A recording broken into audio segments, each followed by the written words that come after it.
there. सदस्यगण, budget के बाद राज्यपाल अभिभाषण में आपको पर्याप्त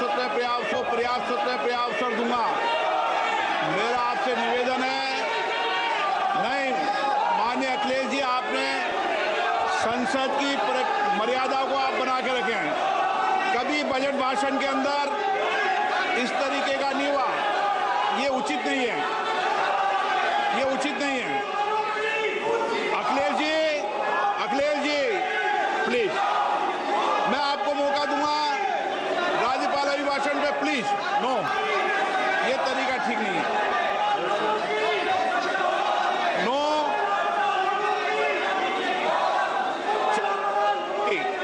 राज्यपाल अभिभाषण पर चर्चा होगी।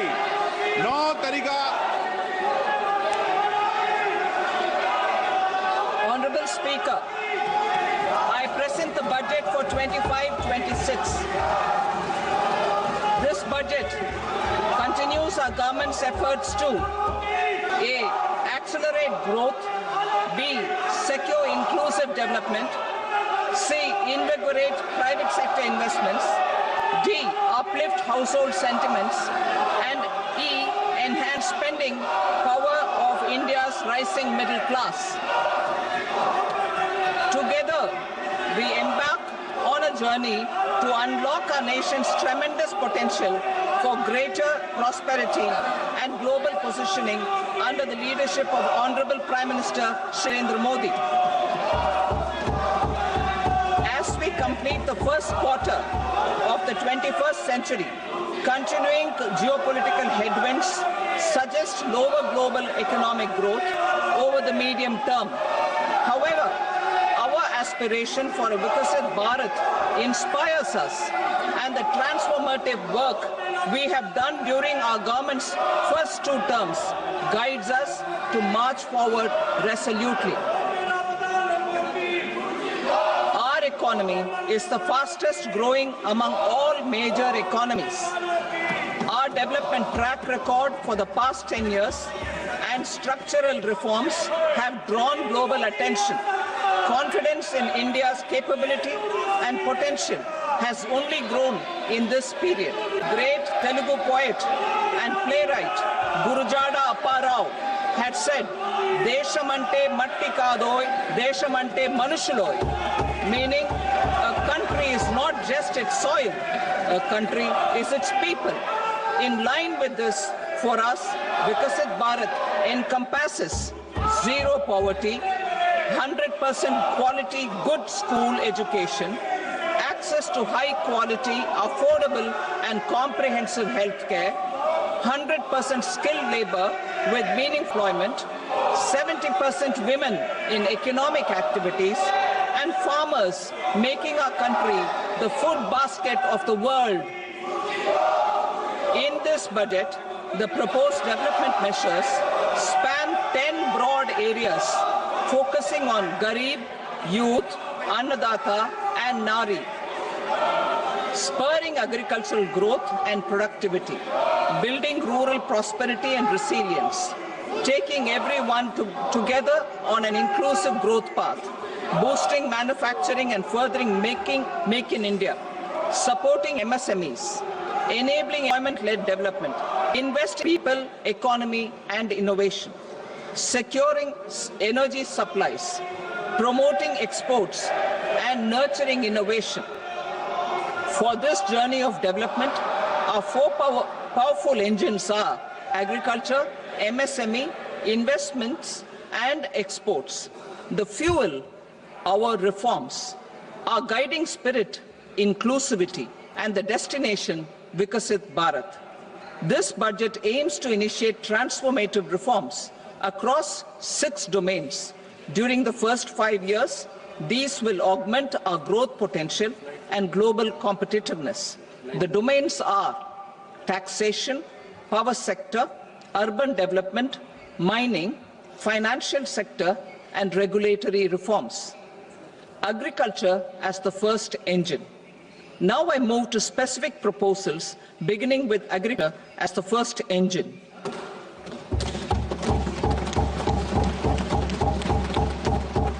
Prime Minister Dhan Dhanya Krishi Yojana, Developing Agri-Districts Program. Motivated by the success of the Aspirational District Program, our government will undertake a Prime Minister Dhan Dhanya Krishi Yojana in partnership with states. Through the convergence of existing schemes and specialized measures, the program will cover 100 districts with low productivity, moderate crop intensity, and below average credit parameters. It aims to 1. Enhance agricultural productivity, 2. Adopt crop diversification and sustainable agricultural practices, 3. Augment post-harvest storage at the panchayat and block level, 4. Improve irrigation facilities, and 5. Facilitate availability of long-term and short-term credit. This program is likely to help 1.7 crore farmers. Building rural prosperity and resilience. A comprehensive multi-sectoral rural prosperity and resilience program will be launched in partnership with the states. This will address underemployment in agriculture through skilling, investment, technology, and invigorating the rural economy. The goal is to generate ample opportunities in rural areas so that migration is an option but not a necessity. The program will focus on rural women, young farmers, rural youth, marginal and small farmers, and landless families. The details are in Annexure A. Domestic best practices will be incorporated, and appropriate technical and financial assistance will be sought from multilateral development banks. In phase 1, 100 developing agri-districts will be covered. Barta in pulses. Our government is implementing the National Mission for Edible Oilseed for achieving Atmanirbharta in edible oils. Our farmers have the capability to grow enough for our needs and more. 10 years ago, we made concerted efforts and succeeded in achieving near self-sufficiency in pulses.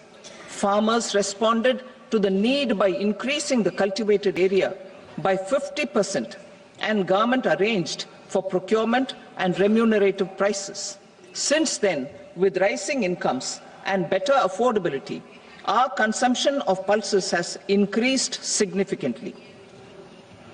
Our government will now launch a 6-year mission for Atmanirbharta in pulses with a special focus on Tuar, Urad and Masoor.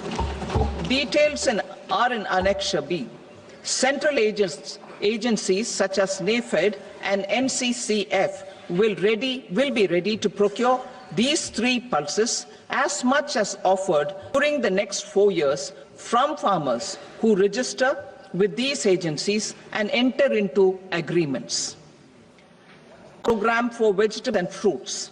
It is encouraging that our people are increasingly becoming aware of their nutritional needs.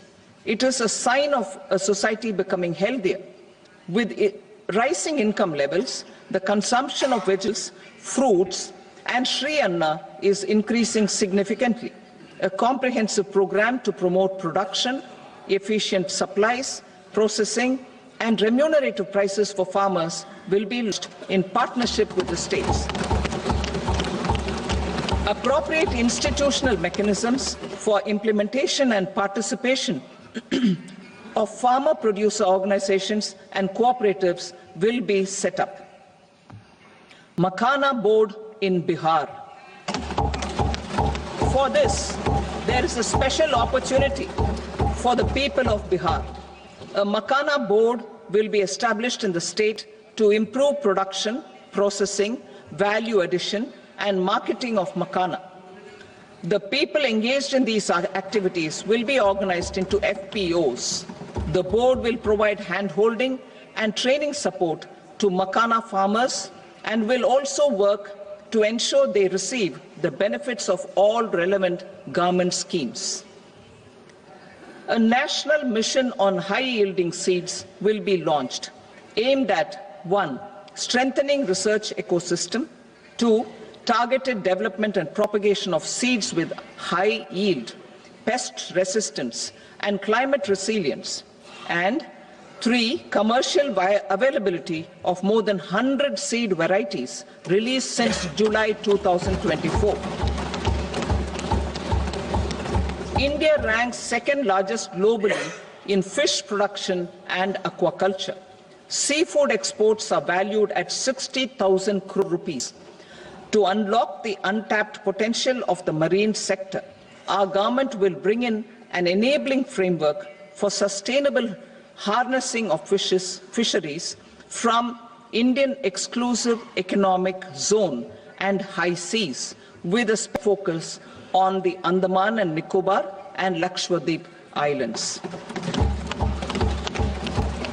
For the benefit of lakhs of cotton growing farmers, I am pleased to announce a mission for cotton productivity.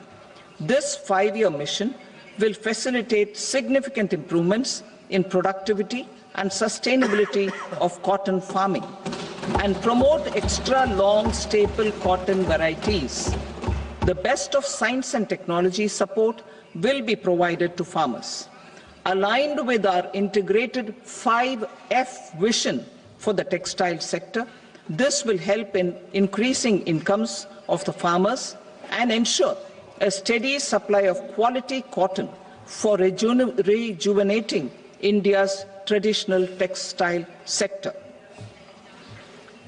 Kisan credit cards facilitate short-term loans for 7.7 crore farmers, fishermen, and dairy farmers. The loan limit under modified interest subvention scheme will be enhanced from 3 lakh rupees to 5 lakh rupees for loans taken through the KCC. For Atmanirbharta in urea production, our government had reopened 3 dormant urea plants in the eastern region. To further augment urea supply, a plant with annual capacity of 12.7 lakh metric tons will be set up at Namrup in Assam.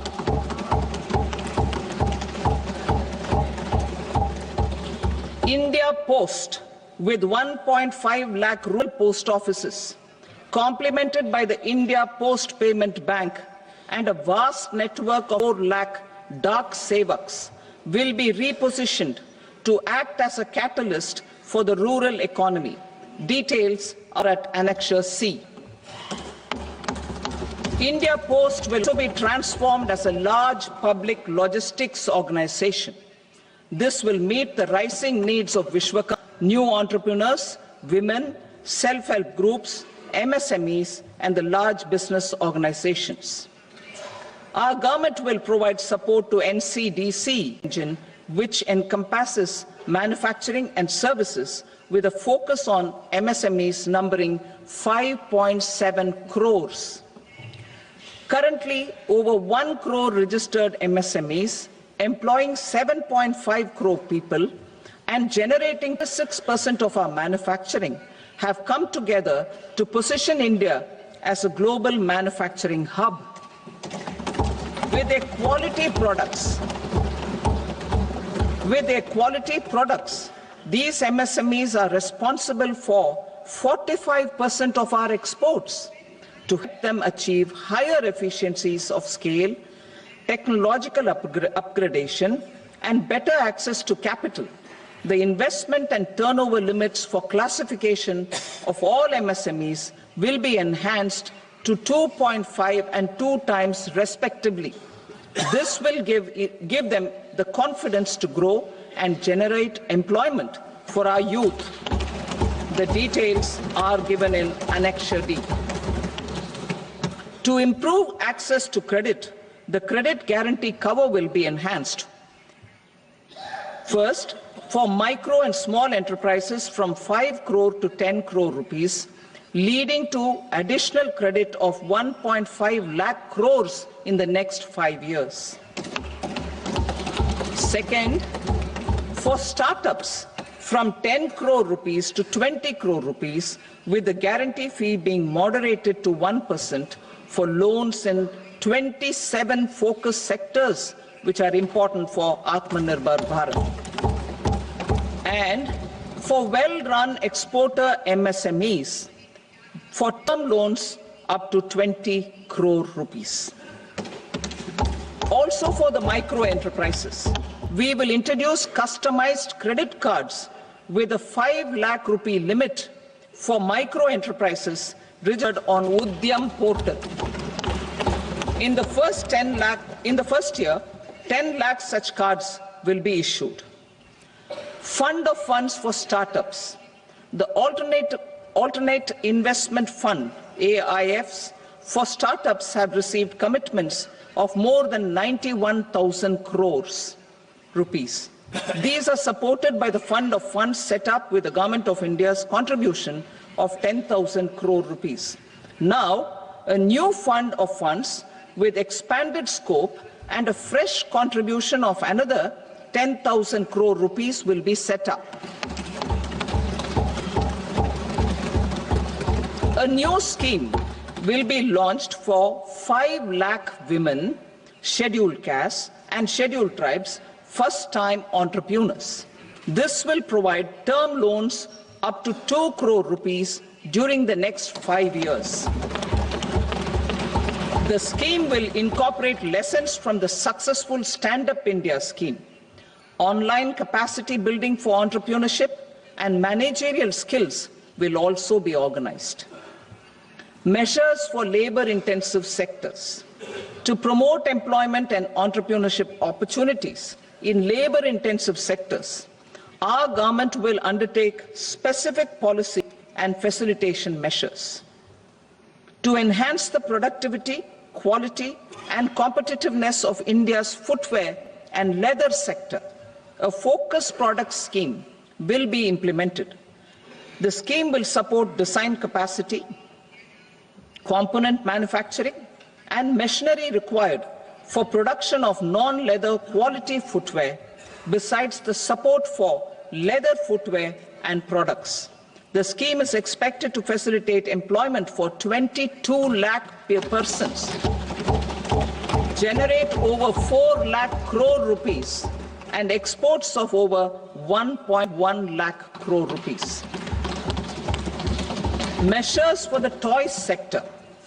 Building on the National Action Plan for Toys, we will implement a scheme to make India a global hub for toys. The scheme will focus on development of clusters, skills, and a manufacturing ecosystem that will create high-quality, unique, innovative, and sustainable toys that will represent the Made in India brand. Support for food processing. In line with our commitment towards Purvodaya, we will establish a National Institute of Food Technology, Entrepreneurship and Management in Bihar. The institute will provide a strong fillip to food processing activities in the entire eastern region. This will result in enhanced income for the farmers through value addition to their produce, and 2, skilling entrepreneurs and employment opportunities for the youth. Manufacturing mission, furthering Make in India. Our government will set up a national manufacturing mission covering small, medium and large industries for furthering Make in India by providing policy support, execution roadmaps, governance and monitoring framework for central ministries and states. Details are in Annexure E. Given our commitment to climate-friendly development, the mission will also support clean tech manufacturing. This will aim to improve domestic value addition and build our ecosystem for solar PV cells, EV batteries, motors and controllers, electrolyzers, wind turbines, very high voltage transmission equipment and grid scale batteries. Investment as the third engine. Now I move to investment as the third engine, which encompasses investing in people, investing in the economy, and investing in innovation. Investing in people. Saksham Anganwadi and Poshan 2.0. Saksham Anganwadi and Poshan 2.0 program provides nutritional support to more than 8 crore children, 1 crore pregnant women and lactating mothers all over the country, and about 20 lakh adolescent girls in aspirational districts and the Northeast region. The cost norms for these nutritional support will be enhanced appropriately. Atal Tinkering Labs. 50,000 Atal Tinkering Labs will be set up in government schools in the next 5 years to cultivate the spirit of curiosity and innovation and foster a scientific temper among young minds. Broadband connectivity to government secondary schools and PHCs. Broadband connectivity will be provided to all government secondary schools and primary health centers in rural areas under the BharatNet project. Bharatiya Bhasha Pustak Scheme. We propose to implement a Bharatiya Bhasha Pustak scheme to provide digital form Indian language books for schools and for higher education. This aims to help students understand their subjects better and in their language. National Centers of Excellence for Skilling. Building on the initiative announced in the July 24 budget, 5 national centers of excellence for skilling will be set up with global expertise and partnerships to equip our youth with the skills required for Make for India, Make for the World manufacturing. The partnership will cover curriculum design, training of trainers, and a skills certification framework and periodic reviews. Expansion of capacity in IITs. Total number of students in 23 IITs has increased 100% from 65,000 to 1.35 lakh in the past 10 years.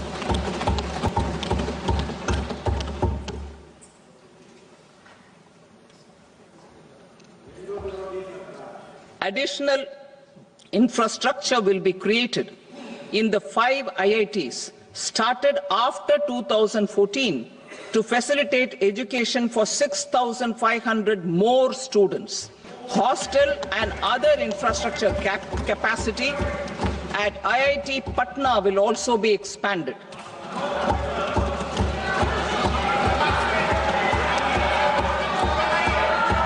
Center of Excellence.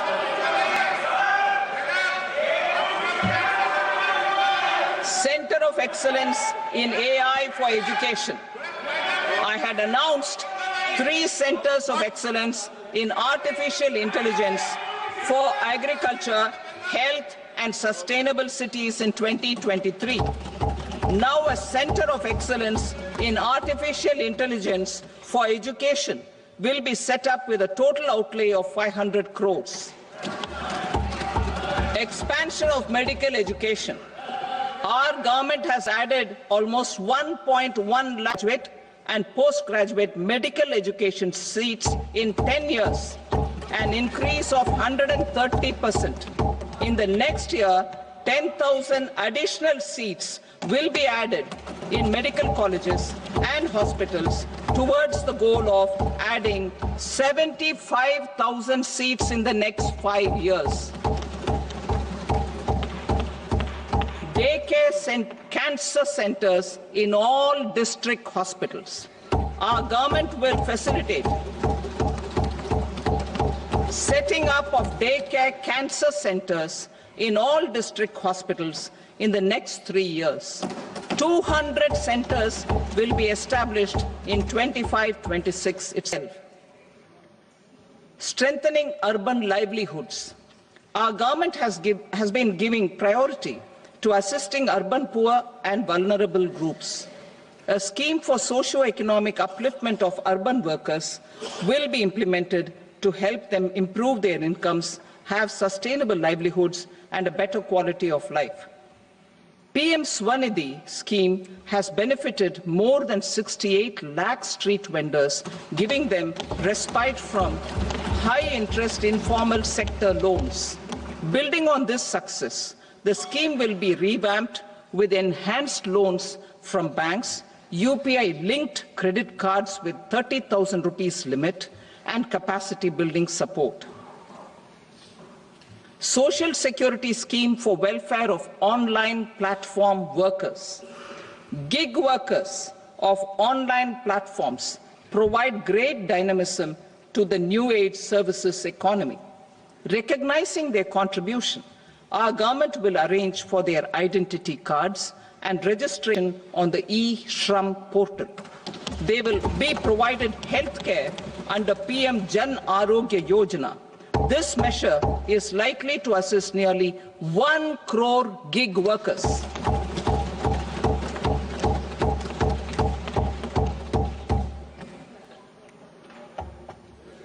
Investing in the economy. Public-private partnership in infrastructure. Each infrastructure-related ministry will come up with a 3-year pipeline of projects that can be implemented in PPP mode.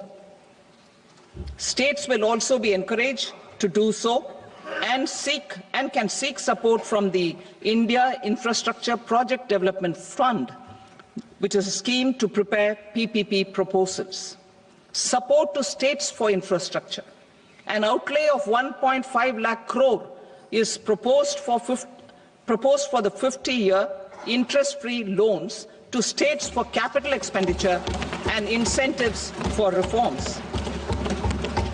Building on the success of the first asset monetization plan announced in 2021, the second plan for 2025 to 30 will be launched to plow back capital of 10 lakh crore in new projects. Regulatory and fiscal measures will be fine-tuned to support the plan. Jal Jeevan Mission. Since 2019, 15 crore households representing 80% of India's rural population have been provided access to portable tap water connections. To achieve 100% coverage, I am pleased to announce the extension of this mission until 2028 with an enhanced total outlay. The mission's focus will be on the quality of infrastructure and O&M of rural piped water supply schemes through Jan Bhagidari. A separate MOU or separate MOUs will be signed with the states and union territories to ensure sustainability and citizen-centric water services delivery. Urban sector reforms. Building on the July budget proposals, urban sector reforms related to governance, municipal services, on land and planning will be incentivized. Urban Challenge Fund. The government will set up an urban challenge fund of 1 lakh crore rupees to implement the proposals for cities as growth hubs, creative redevelopment of cities, and for water and sanitation purposes announced in budget. This fund will finance up to 25% of the cost of bankable projects, with a stipulation that at least 50% of the cost is funded from bonds, bank loans, and PPPs. An allocation of 10,000 crore is proposed in 2025-26. Power sector reforms. We will incentivize electricity distribution reforms and augmentation of intrastate transmission capacity by states. This will improve financial health and capacity of electricity companies. Additional borrowing of 0.5% of GSDP will be allowed to states contingent on these reforms. Nuclear energy mission for Vikasit Bharat. Development of at least 100 gigawatt of nuclear energy by 2047 is essential for our energy transition efforts. For an active partnership with the private sector towards this goal. Amendments to the Atomic Energy Act and the Civil Liability for Nuclear Damage Act will be taken up. A nuclear energy mission for research and development of small modular reactors with an outlay of 20,000 crore will be set up. At least 5 indigenously developed small modular reactors will be operationalized by 2033. Shipbuilding. The shipbuilding financial assistance policy will be revamped to address cost disadvantages. This will also include credit notes for shipbreaking in Indian yards to promote the circular economy. Large ships above a specified size will be included in the infrastructure harmonized master list. Shipbuilding clusters will be facilitated to increase the range, categories and capacity of ships. This will include additional infrastructure, facilities, skilling and technology to develop the entire ecosystem. Maritime Development Fund. For long-term financing for the maritime industry, a Maritime Development Fund with a corpus of 25,000 crore rupees will be set up. This will be for distributed support and promoting competition. This will have up to 49% contribution by the government, and the balance will be mobilized from ports and from private sector. UDAN regional connectivity schemes. UDAN has enabled 1.5 crore middle-class people to meet their aspirations for speedier travel. The scheme has connected 88 airports, and operationalized 619 routes.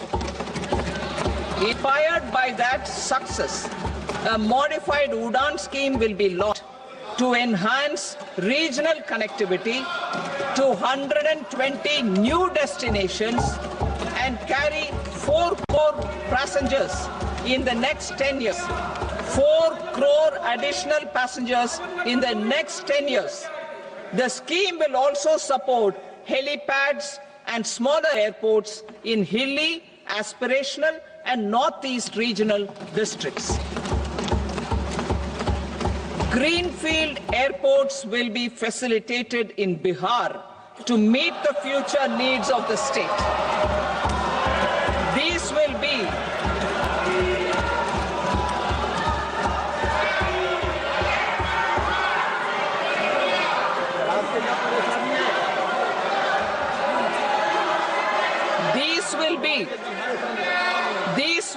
in addition to the expansion of the capacity of Patna Airport and a brownfield airport in Beta.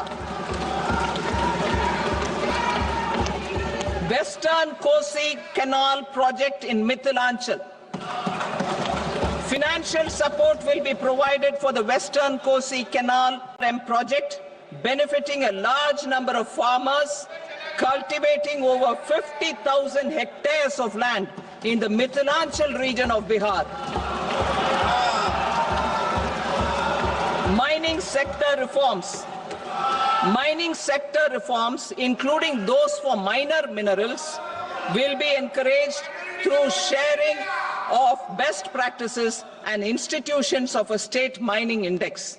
A policy for recovery of critical minerals from tailings will be brought out. Under the special window for affordable and mid-income housing, SWAMI, 50,000 dwelling units housing projects have been completed and keys handed over to home buyers. Another 40,000 units will be completed in 2025. Further building on SWAMI Fund 2 will be established as a blended finance facility with the government, banks and private investors. This fund of 15,000 crore rupees will aim for express completion of another 1 lakh units. PM Gati Shakti data for private sector. For furthering PPPs and assisting the private sector, in project planning, access to relevant data and maps from the PM Gati Shakti portal will be provided. Tourism for employment-led growth. Top 50 tourist destination sites in the country will be developed in partnership with states through a challenge mode. Land building key infrastructure will be provided by the states. Hotels in these destinations will be included in the infrastructure harmonized list. The following measures will be taken for facilitating employment-led growth. Organizing intensive skill development programs for our youth, including in institutes of hospitality management. Providing mudra loans for homestays. Improving ease of travel and connectivity to tourist destinations. Providing performance-linked incentives to states for effective destination management, including tourist amenities, cleanliness, and marketing efforts. And introducing streamlined e-visa facilities along with visa fee waivers for certain tourist groups. Continuing with the emphasis on places of spiritual and religious significance in the July budget, there will be a special focus on destinations related to the life and times of Lord Buddha. Medical tourism and heal in India. Medical tourism and heal in India will be promoted in partnership with the private sector along with capacity building and easier visa norms. Investing in innovation. To implement private sector-driven research, development, innovation initiatives announced in the July budget, I am now allocating 20,000 crore rupees for this purpose. A deep tech fund of funds will also be explored to catalyze the next generation startups as a part of this initiative. In the next 5 years, under the PM Research Fellowship Scheme, we will provide 10,000 fellowships for technological research in IITs and IISc with enhanced financial support. The second gene bank with 10 lakh germplasm lines will be set up for future food and nutritional security. This will provide conservation support to both public and private sectors for genetic resources. We will start a national geospatial mission, develop foundational geospatial infrastructure and data. Using PM Gati Shakti, this mission will facilitate modernization of land records, urban planning, and design of infrastructure projects. A Gyan Bharatam mission for survey, documentation, and conservation of our manuscript heritage with academic institutions, museums, libraries, and private collectors will be undertaken to cover more than 1 crore manuscripts. We will set up a national digital repository of Indian knowledge systems for knowledge sharing. Now I move to exports as the fourth engine. We will set up an export promotion mission with sectoral and ministerial targets driven jointly by the Ministries of Commerce, MSME, and Finance. It will facilitate easy access to export credit, cross-border factoring support, support to MSMEs to tackle non-tariff measures in overseas markets. A digital public infrastructure, Bharat Trade Net, for international trade will be set up as a uniform platform for trade documentation and financing solutions. This will complement the Unified Logistics Interface platform. The BTN will be aligned with international practices. Support will be provided to develop domestic manufacturing capacities for our economy's integration with global supply chains. Sectors will be identified based on objective criteria. Facilitation groups with participation of senior officers and industry representatives will be formed for select products and supply chains. To this, there are huge opportunities related to Industry 4.0, which needs high skills and talent. Our youth have both. Our government will support the domestic electronic equipment industry to leverage this opportunity for the benefit of our youth. A national framework will be formulated as guidance to states for promoting global capability centers in emerging Tier 2 cities.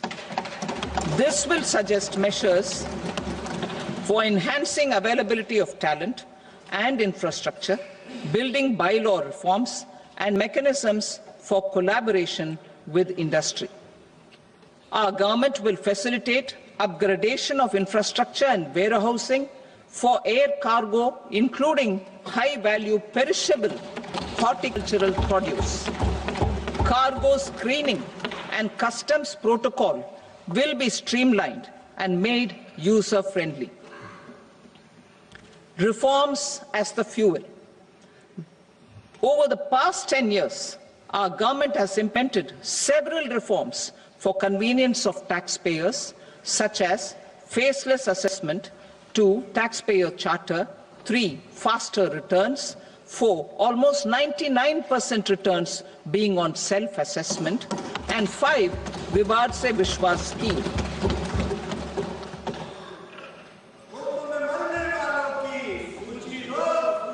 Continuing these efforts, I reaffirm the commitment of the Tax Department to trust first, scrutinize later. I also propose to introduce income tax bill next week. I will detail the indirect tax reforms and changes in direct taxes in Part B. Financial sector reforms. The FDI limit for the insurance sector will be raised from 74 to 100%. This enhanced limit will be available for those companies which invest the entire premium in India. The current guardrails and conditionalities associated with foreign investment will be reviewed and simplified. The services of India Post Payment Bank will be deepened and expanded in rural areas. NABFID will set up a partial credit enhancement facility for corporate bonds for infrastructure. Public sector banks will develop Grameen Credit Score framework to serve the credit needs of SHG members and people in rural areas. A forum for regulatory coordination and development of pension products will be set up. To implement the earlier announcement on simplifying the KYC processes, the revamped Central KYC Registry will be rolled out in 2025. We will also implement a streamlined system for periodic updating.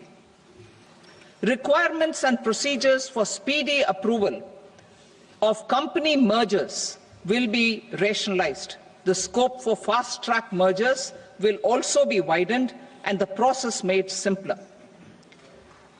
As proposed in the interim budget, we signed bilateral investment treaties with 2 countries in 2024 to encourage sustained foreign investment, and in the spirit of First Develop India, the current model BIT will be revamped and made more investor-friendly.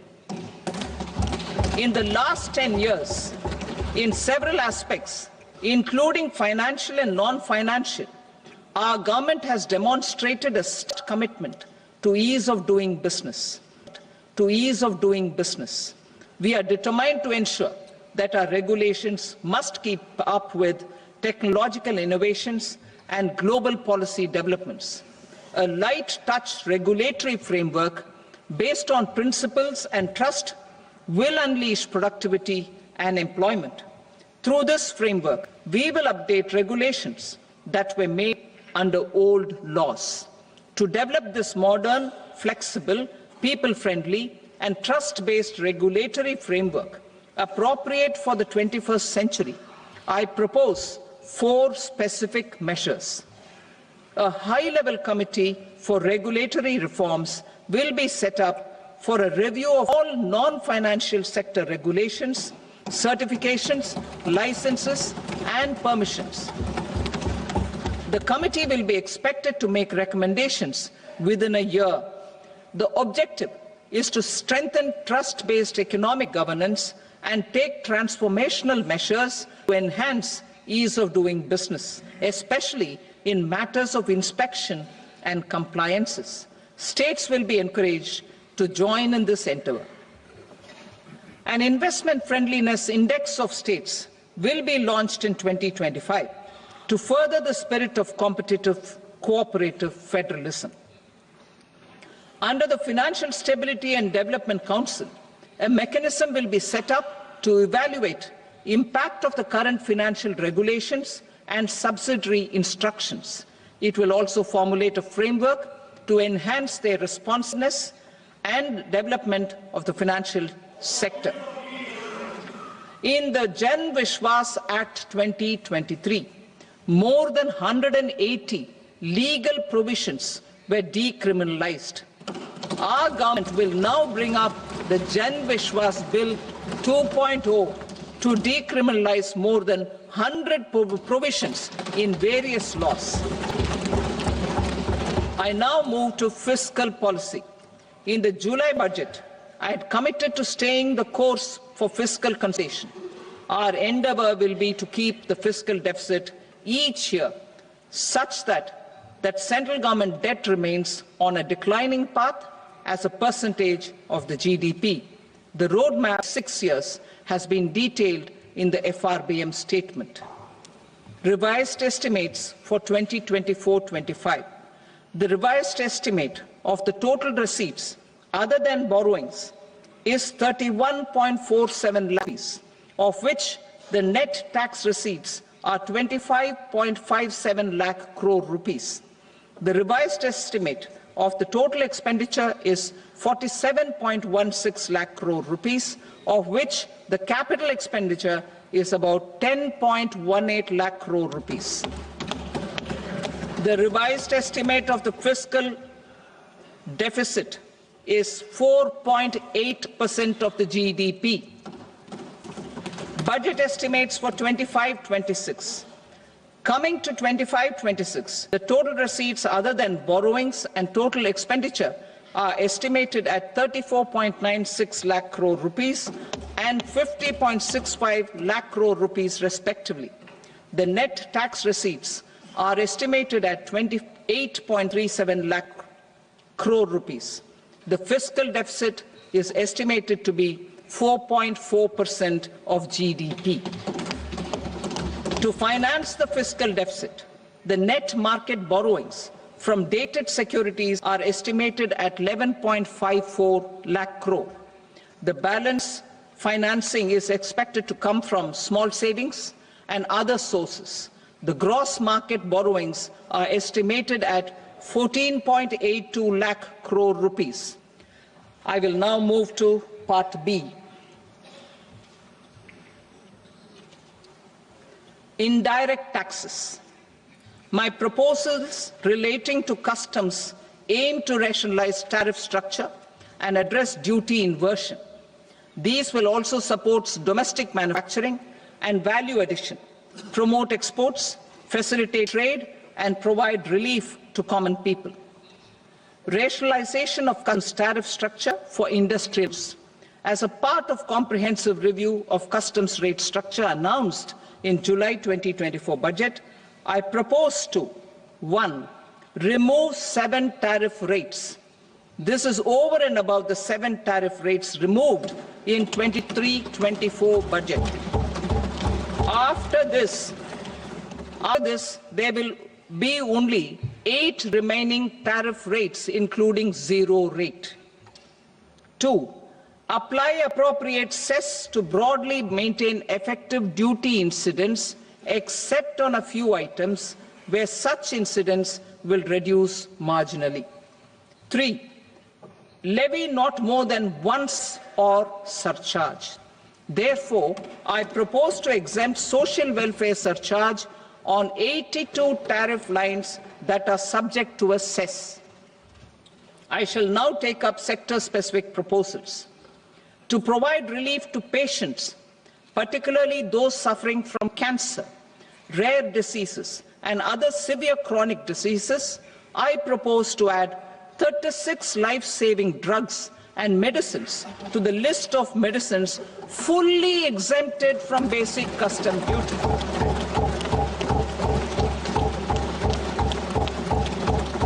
I also propose to add 6 life-saving medicines to the list attracting concessional custom duty of 5%.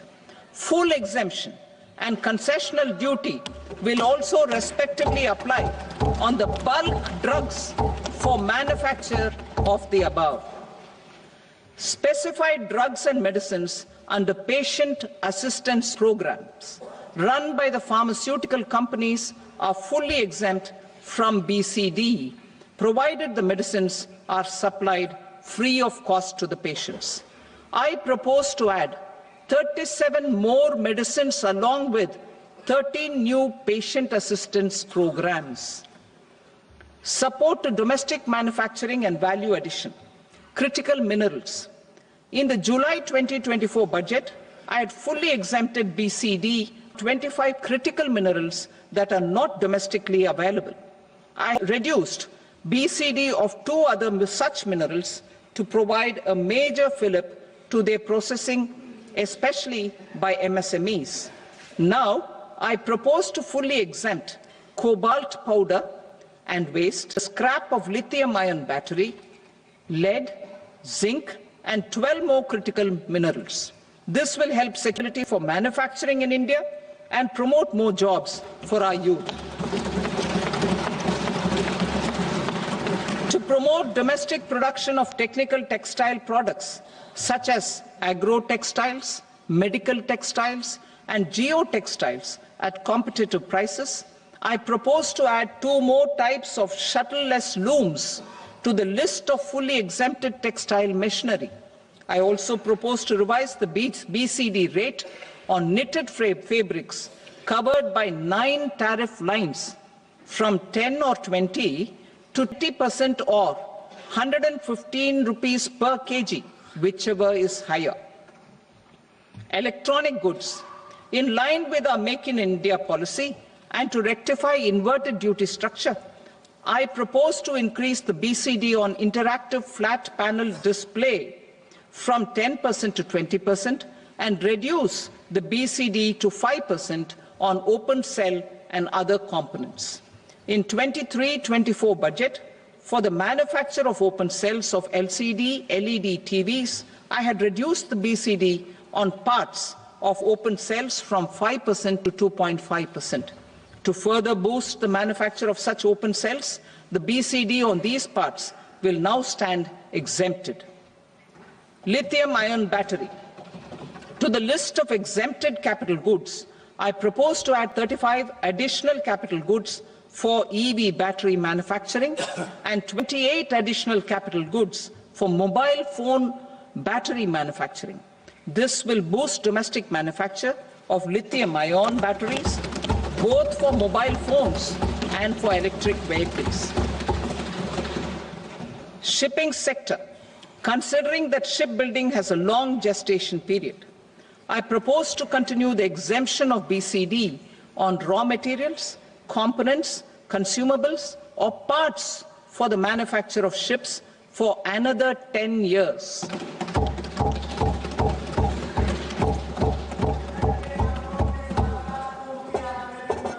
I also propose the same dispensation for shipbreaking to make it more competitive. Telecommunication. To prevent classification disputes, I propose to reduce the BCD from 20% to 10% on carrier-grade Ethernet switches to make it at par with non-carrier-grade Ethernet switches. Export promotion. To facilitate exports of handicrafts, I propose to extend the time period for export from 6 months to 1 year further extendable by another 3 months if required. I also propose to add 9 items to the list of duty-free inputs. Leather sector. I propose to fully exempt BCD on wet blue leather to facilitate imports for domestic value addition and employment. I also propose to exempt crust leather from 20% export duty to facilitate exports by small tanners. Marine products. To enhance India's competitiveness in the global seafood market, I propose to reduce BCD from 30% to 5% on frozen fish paste, surimi, for manufacture and export of its analog products.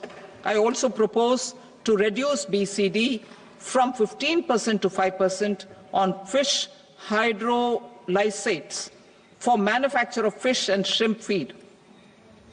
In July 2024 budget, to promote development of domestic MROs for aircraft and ships, I had extended the time limit for export of foreign origin goods that were imported for repairs from 6 months to 1 year and further extendable by 1 year. I now propose to extend the same dispensation for railway goods. Time limit for provisional assessment. Presently, the Customs Act 1962 does not provide any time limit to finalize provisional assessments, leading to uncertainty and cost to trade. As a measure of promoting ease of doing business, I propose to fix a time limit of 2 years, extendable by a year, for finalizing the provisional assessment. I propose to introduce a new provision that will enable importers or exporters, after clearance of goods, to voluntarily declare material facts and pay duty with interest but without penalty. This will incentivize voluntary compliance. However, this will not apply in cases where department has already initiated audit or investigation proceedings. For industry to better plan their imports, I propose to extend the time limit for the end use of imported inputs in the relevant rules from 6 months to 1 year. This will provide operational flexibility in view of cost and uncertainty of supply. Further, such importers will now have to file only quarterly statements instead of a monthly statement.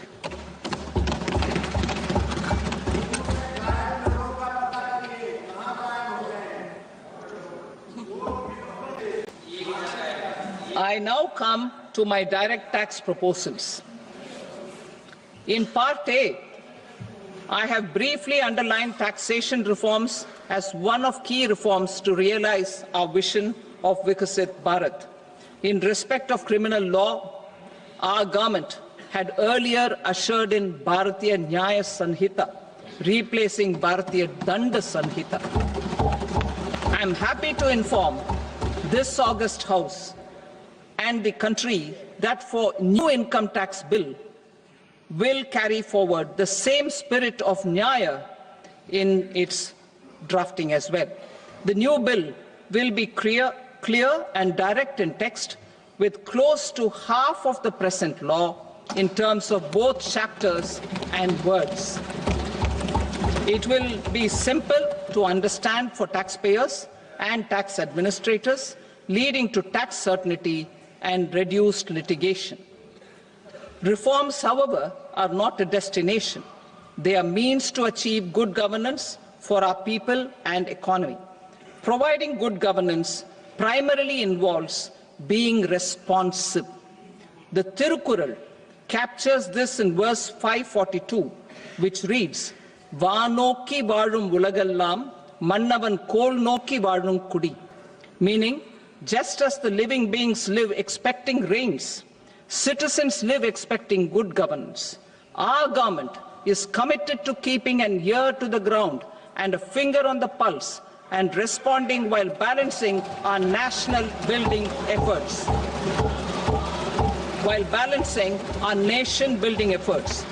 The following measures will detail just how our government will, under the guidance of PM Modi, has taken steps to understand and address.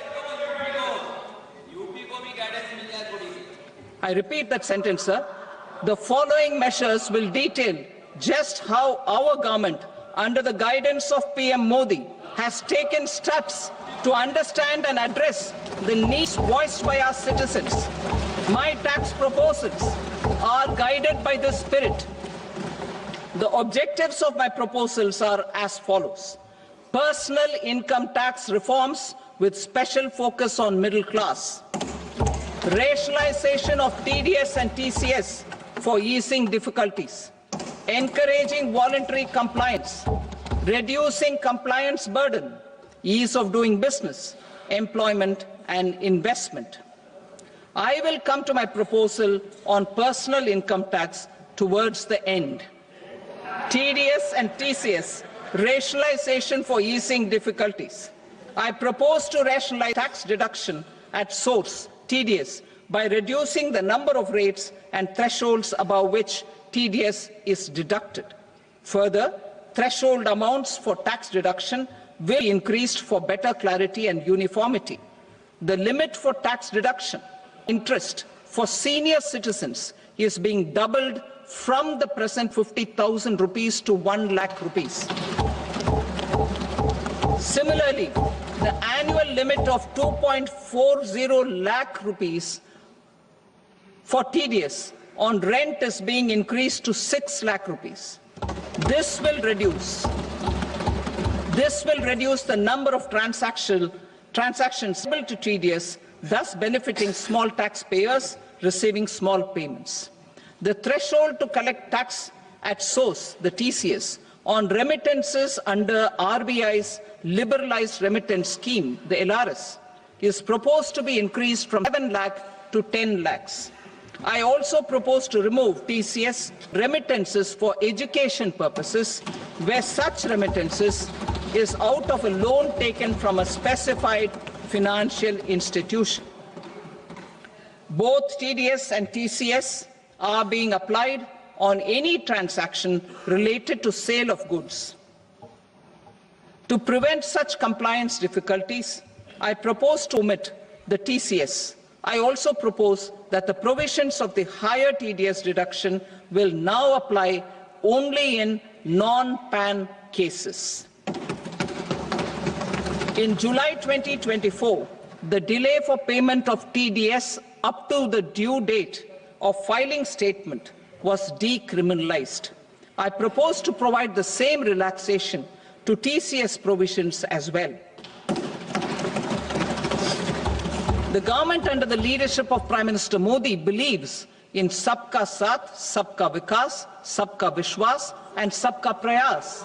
In line with this, we brought in updated return facility in 2022 for voluntary compliance by taxpayers who had omitted to report their correct income. Our trust in taxpayers was proved right. Nearly 90 lakh taxpayers voluntarily updated their incomes in additional tax. Taking this trust further, I now propose to extend the time limit to file updated returns for any assessment year from the current limit of 2 years to 4 years. I propose to reduce the compliance burden for small charitable trusts and institutions by increasing their period of registration from 5 years to 10 years. It is also proposed that disproportionate consequences do not arise for minor defaults such as incomplete applications filed by charitable entities. Presently, taxpayers can claim the annual value of self-occupied properties as nil only on the fulfillment of certain conditions. Considering the difficulties faced by taxpayers, it is proposed to allow the benefit of 2 such self-occupied properties without any condition. To streamline the process of transfer pricing and to provide an alternative to yearly examination, I propose to introduce a scheme for determining arm's length price of international transaction for a block period of 3 years. This will be in line with global best practices. With a view to reduce litigation and provide certainty in international taxation, the scope of safe harbor rules is being expanded. A number of senior and very senior citizens have very old national savings schemes accounts.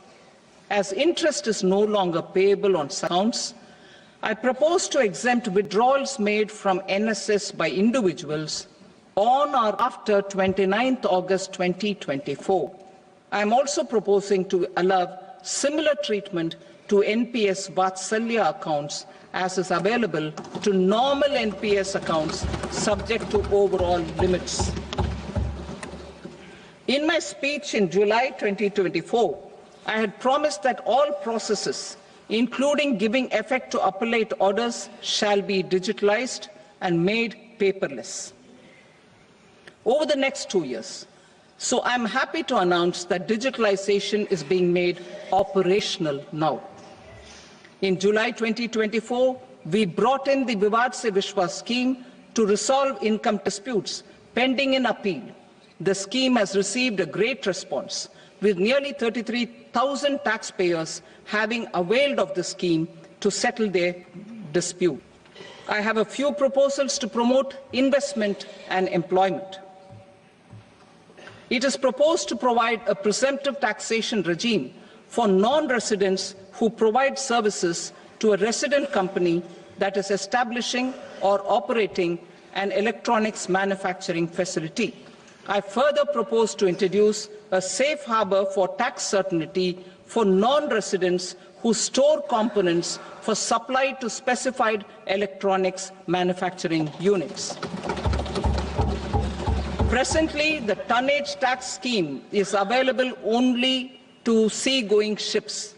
Benefits of existing tonnage tax scheme are proposed to be extended to inland vessels registered under the Indian Vessels Act 2021 to promote in-water transport in the country. Extension for incorporation of startups. We continue to support the Indian startup ecosystem. I propose to extend the period of incorporation by 5 years to allow the benefit available to startups which are incorporated before 1/4/2030. In order to attract and promote additional activities in the IFSC, I am inter alia proposing specific benefits to ship leasing units, insurance offices, and treasury centers of global companies which are set up in IFSC. Further, to claim benefits, the cut-off date for commencement in IFSC has also been extended by 5 years to 31/3/2030. Category 1 and Category 2 AIFs are undertaking investments in infrastructure and other such sectors. I propose to provide certainty of taxation to these entities on the gains from securities, to promote funding from sovereign wealth funds and pension funds to the infrastructure sector. I propose to extend the date of making an investment by 5 more years up to 31st March 2030.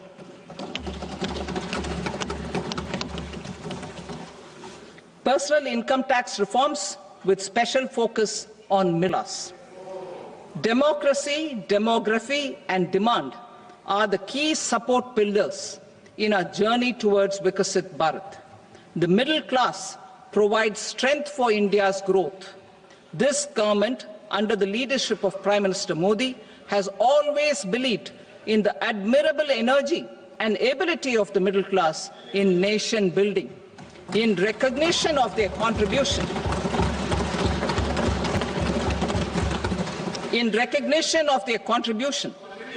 we have periodically reduced their tax burden. Right after 2014, the nil tax slab was raised to 2.5 lakhs of rupees, which was further raised to 5 lakh rupees in 2019 and to 7 lakh rupees in 2023. This is reflective of our government's trust on the middle class taxpayers. I am now happy to announce that there will be no income tax payable up to income of 12 rupees.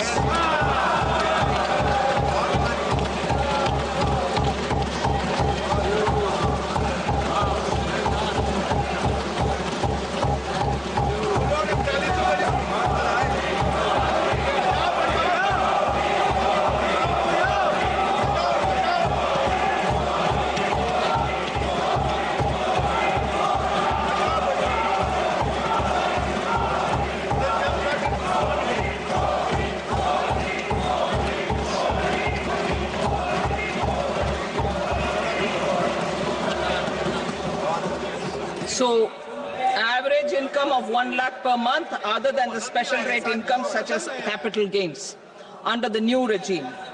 This limit will be 12.75 lakh for salaried taxpayers due to the standard deduction of 75,000. Slabs and rates are being changed across the board to benefit all taxpayers. The new structure will substantially reduce the taxes of the middle class and leave more money in their hands, boosting household consumption, savings and investment. In the new tax regime, I propose to revise tax rate structures as follows. 0 to 4 lakh rupees nil, 4.8 lakh rupees to 4 to 8 lakh rupees 5%, 8 to 12 lakh rupees 10%, 12 to 16 lakh rupees 15%, 16 to 20 lakh rupees 20%, 20 to 24 lakh rupees 25%, and above 24 lakh rupees 30%. To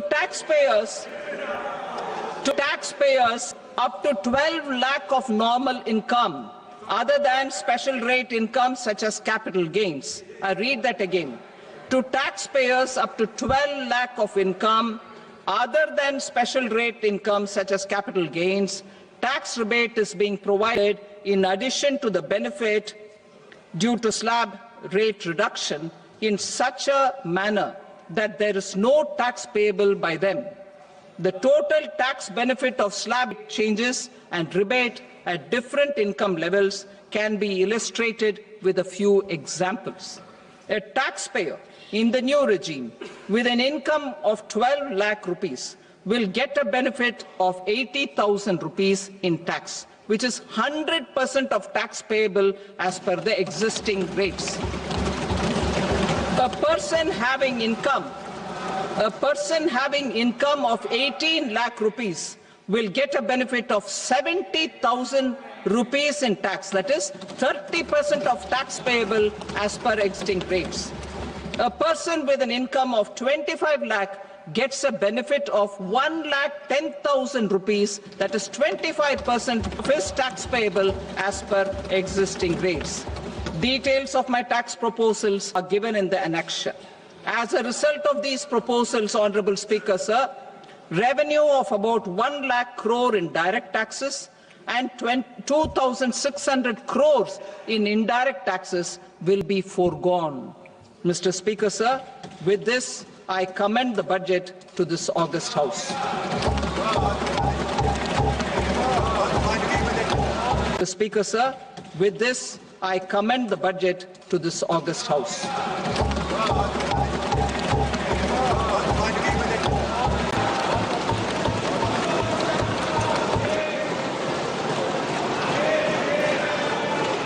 Item number 2, Srimati Nirmala Sitharaman.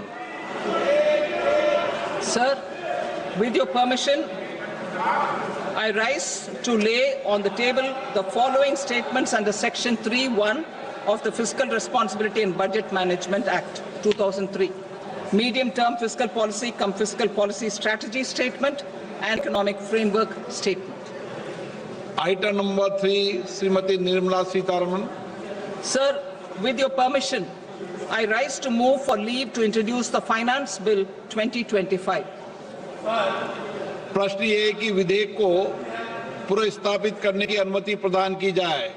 जो सदस्य इसके पक्ष में हाँ गए, जो सदस्य विरोध में ना गए, मेरे विचार में निर्णय हाँ वालों के पक्ष में हुआ। हाँ वालों को अनुमति प्रदान की जाती है। माननीय मंत्री जी अब विधेयक को पुरस्तापित करें। Sir, I introduce the. Thank you. सभा की कार्रवाई सोमवार दिनांक 3 फरवरी 2025 को प्राप्त 11 बजे तक के लिए स्थगित की जाती है।